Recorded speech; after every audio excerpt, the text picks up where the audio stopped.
You'll need 2 cups of all-purpose flour, 1 teaspoon of baking soda, a 1/4 cup of sugar, a pinch of salt. You're going to whisk this and set it to the side. In a different bowl, add 2 eggs, a 1/4 cup of sour cream or Greek yogurt, 2 teaspoons of vanilla extract, 1 cup of pumpkin puree, and a 1/2 cup or 1 stick of melted butter. Give this a whisk until it is smooth, and then you're going to slowly add the dry ingredients.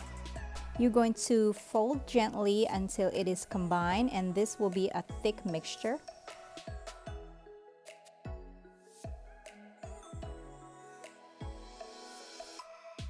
In the meantime, heat your waffle maker and you're going to spray it with some butter spray, and you're going to use an ice cream scoop, about 1/3 to 1/2 cup, and just cook this per your maker directions. Remove from your waffle maker and let it cool off for just a second. And now I'm just going to plate everything. I'm going to start with the waffles, then some bacon, maple syrup, then the fruits. For the fruits, I am using some palm seeds, kiwi, and some blueberries.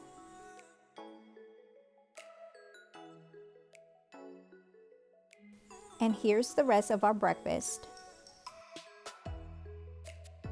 In a blender, add 1 cup of milk, 1 cup of frozen blueberries, 1 cup of frozen cauliflower, 1 banana, a 1/4 cup of frozen mango, 1 tablespoon of flax seeds, and you're going to blend this until smooth. And here's their blueberry smoothies for today. For the tomato soup, you're going to melt 2 tablespoons of butter, and you're going to cook some diced onion for about 4 minutes. Next, you're going to add some garlic and saute that for 1 minute, and then you're going to add your tomato paste. After a few minutes, you're going to add your can of crushed tomatoes and some chicken broth. You can also use veggie broth, and you're going to add your seasonings and bay leaves, and this is optional.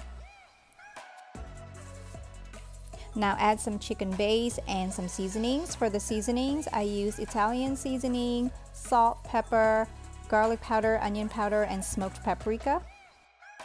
Add some bay leaves, and you're going to let this simmer on low heat for about 15 to 20 minutes.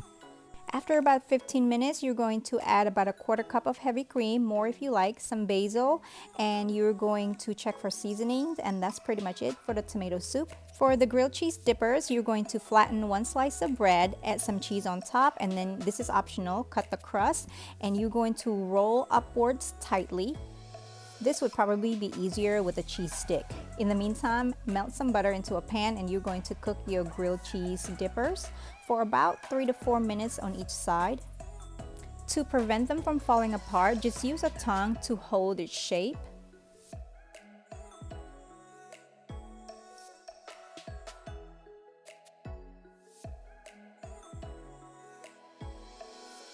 And here's the rest of their lunch. They're also going to have some cucumber slices.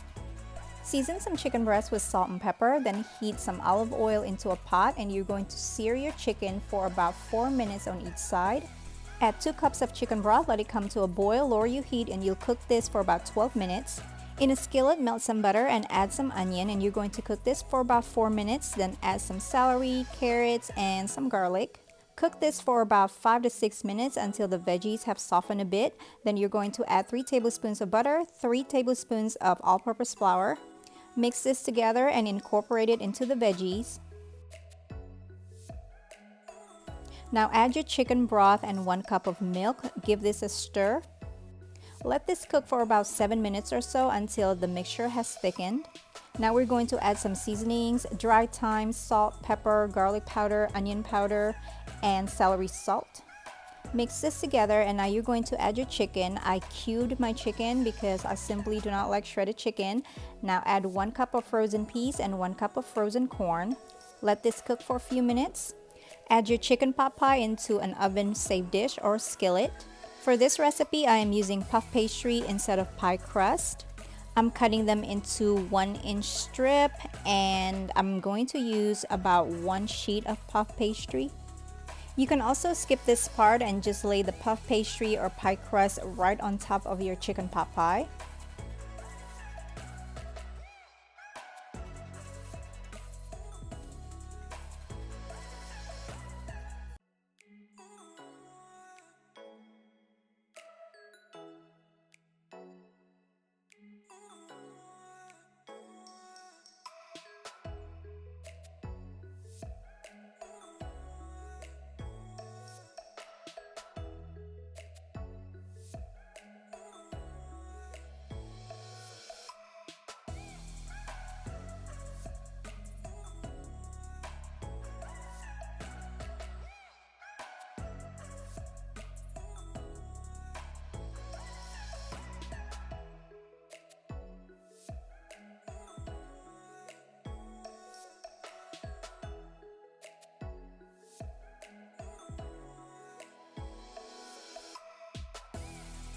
Now brush the top with some milk, sprinkle some Parmesan, and you're going to cook this in the oven at 400 for about 20 minutes or until the crust has browned.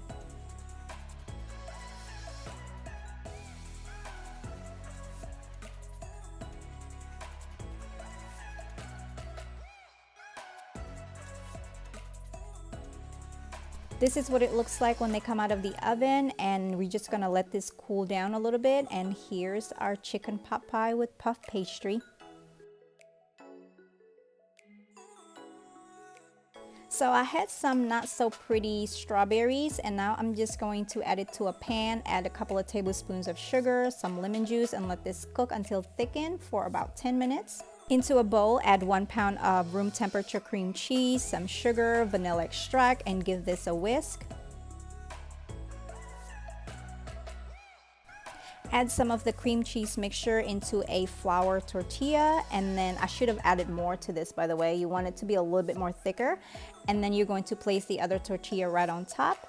Melt some butter into a pan and cook this for about 4 minutes on each side.